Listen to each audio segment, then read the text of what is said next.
AP గిరిజన సంక్షేమ మంత్రి గుమ్మడి సంధ్యారాణి తీరుపై మాజీ ఉప ముఖ్యమంత్రి పుష్పశ్రీవాణి అసహనం వ్యక్తం చేశారు. మహిళను వేధించిన ఘటనలో తన పిఏను మంత్రి వెనకేసుకురావడం సిగ్గుచేటన్నారు. రాజకీయ లబ్ధి కోసం మహిళ వైపు అండగా నిలవడం మానేసి ఇంతటి ఘటనను నీరుగార్చే ప్రయత్నం చేయడం ఏంటని ప్రశ్నించారు. న్యాయం కోసం వచ్చిన మహిళను బదిలీ చేసి వేధించింది మీరు కాదని సూటి ప్రశ్న వేశారు.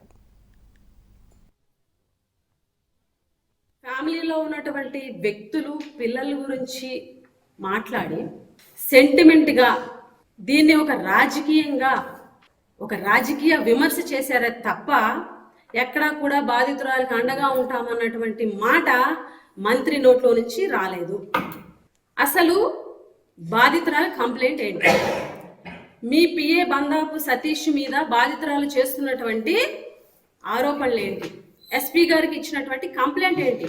ఒకసారి దాని గురించి మాట్లాడుకుంటే, బాధితురాలు సాలూరులో ఒక గవర్నమెంట్ ఎంప్లాయీగా ఆఫీస్ సబార్డినేట్గా పనిచేస్తున్నటువంటి ఒక బాధితురాలు, ఆమె మీ పిఏ మీద చేస్తున్నటువంటి ఆరోపణలు ముఖ్యంగా నన్ను నా దగ్గర డబ్బులు తీసుకొని నన్ను మోసం చేశాడు అని, ఆ డబ్బులు అడిగినటువంటి నేపథ్యంలో నన్ను బెదిరించడం, ఫ్యామిలీలో ఉన్నటువంటి వ్యక్తులు పిల్లల గురించి మాట్లాడి